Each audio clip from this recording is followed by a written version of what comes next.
Hello and welcome to The Canadian Wants to Know. On this episode, I'm talking to a software developer in the city of Mainz. This is the home of Johannes Gutenberg, who you see behind me. That is the inventor of the printing press. So this is a very important city. If you are looking to make a transition in your career, or you simply have a curiosity for the technology industry, this is the episode for you. And make sure you stick around until the end, where Martin will reveal one final tip that will help you be a better developer.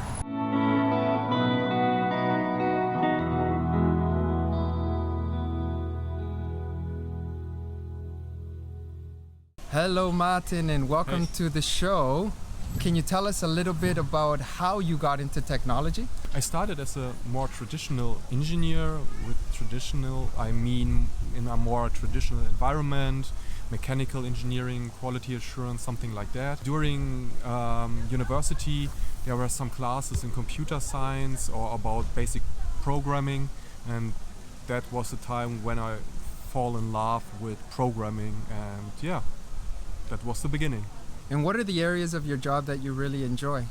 Working with people and creating stuff. It's a very creative way of working because you create things with code. So that's a great thing to do. It's fun. But also working with people who are also very creative or have a different background. So I work not only with software developers, I work with product people, I work with designers, I work with UX people, user experience people. Yeah, so that's the most fun, I would say, working with different people and creating stuff. So a lot of people like me are intimidated by this idea of coding.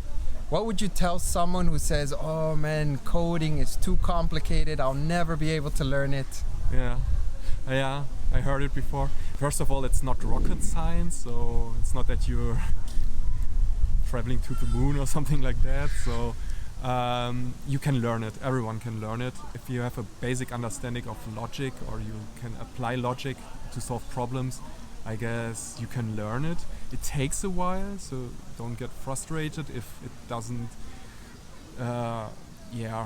goes as fast as you want to. So take your time, that's very important. What is the most important thing is working with people. I mentioned it before.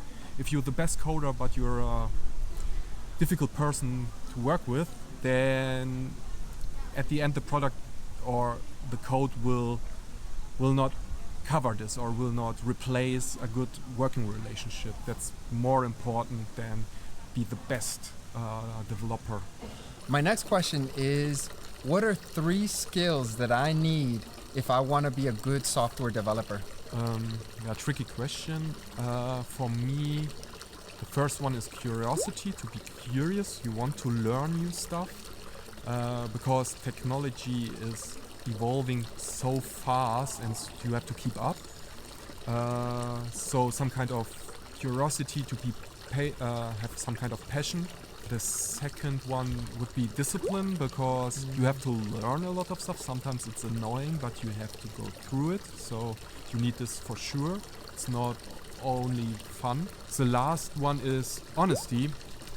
Again, you work with people, and if you're a very ego-driven person and you have a very high skill level, but nobody can trust you, then at the end it will not work. So be honest, because at the end then you can work with people and you can find good solution. You will learn a lot, you will learn from other people.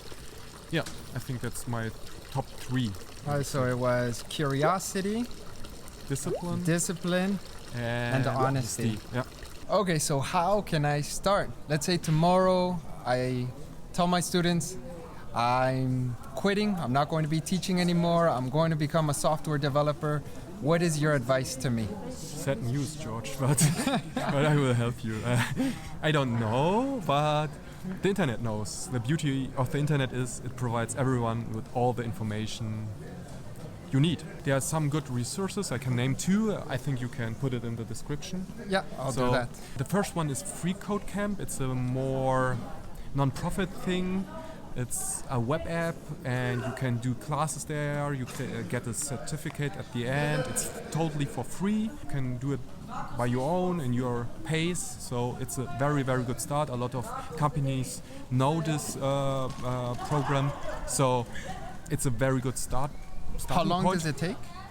300 hours, I would say. Okay. It's a lot, but it's still intensive. It's intense, yeah, that's true. But you can structure it in your own pace, in your own way. Exactly. Yeah. The second one is a book, but it's also free, so you can. It's also a web page. So it's named Eloquent JavaScript. It's a very, very good book. The free code camp stuff is a good learning experience because you do exercises, but the book is more about the philosophy behind it or the idea behind programming and with good examples. So I think if you take both of it and just start, that's the most important thing. Just start small and get bigger. From your experience, are companies looking for people who have university degrees, or are they focused more on the abilities of the software developers, on my code? Second, yeah, for sure, because at the end that's the important part. If you don't, it doesn't matter if you have a very good degree. At the end, it's about are you a person you can work with, and is your skill level good enough? So that's the important stuff. If you're starting learning and programming and doing exercise, you will do it online. You can publish your code, and companies will see it. You can share it. That's the easy part of a software developer. If you want to get a job interview, you can send them your code, a link to your code, and they can check it very easily. Yeah, okay, the skill level is good enough. He sounds like a nice guy. Okay, we will do some job interviews or some stages of a job interview, and then we will see how good he really is. So what are some platforms where I can share my code? And GitHub, it's a very famous one. It's owned by Microsoft. They bought it, I don't know, a couple of years ago. It's a big one. All the big companies are there. You can use it. It's totally free. Yeah. Okay, so I'll put that in the description as well. So now Martin is going to teach us 3 vocabulary words that are specific to the tech industry. The first one is scale or scaling. It depends a little bit how you use it. The second one is MVP. It's a short form. I will explain it in a bit. And the last one is SaaS or SaaS. To be honest, I don't know how to pronounce it in English. I only use the German way to say it. No problem. Let's start with this first one, scale. How do I use that word? In what context? What does it mean? For example, we have to scale our platform or our product. Scaling always means you go bigger. For example, Facebook for 10 years or 10 years ago, it was small and now it's big because so they scale. They scale, yeah. The second one was is MVP. Right? What is MVP? It's a short form for minimal viable product. It means you build a product with the minimum set of features so you can satisfy early adopters, early customers. So you don't plan everything, build everything. You start very small with a minimum set of feature. You deploy it very fast. And then the first customer will use it. You can track data. You can see how it will be adopted, how it will be used, what is missing. And then you will only add the features needed. And that third one? SaaS. Nobody knows. It's a short form for software as a service. So imagine you want to build a startup like Airbnb. Airbnb doesn't exist. You want to build it. And then you have to do payment processes. You have to save credit card data, something like that. You don't want to do it as a small startup because you need license or legal stuff. You need a lot of programmer for that. So you can reach out to companies who provide something like that, payment processes, and you don't have to care about it. So they will do it for you as a service. They will provide a software as a service. So there you have it. The 3 words were scaling, MVP, most viable product, minimal viable product, and SaaS, software as a service. Yeah. So what would you say is the future of the tech industry? Nobody knows, I would say. Should I be afraid of the robot revolution?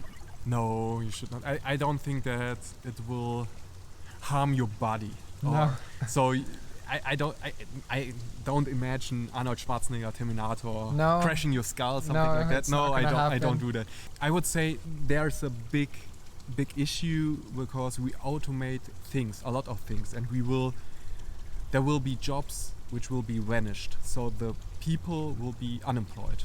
And we don't create new jobs. Maybe some few new jobs, but you need way less people for that. So you need some programmer, some software developer, and then you don't need a whole department. For example, if you make an insurance in a digital way, before a couple of years ago, you have a lot of departments for claim or management and controlling Now stuff. software and Now you artificial intelligence can do that. Yeah, you need a team of, 20 software developer, maybe 100, but then you can replace the big insurance companies. So So there will be a disruption. there will be, I think it will be slower than we think.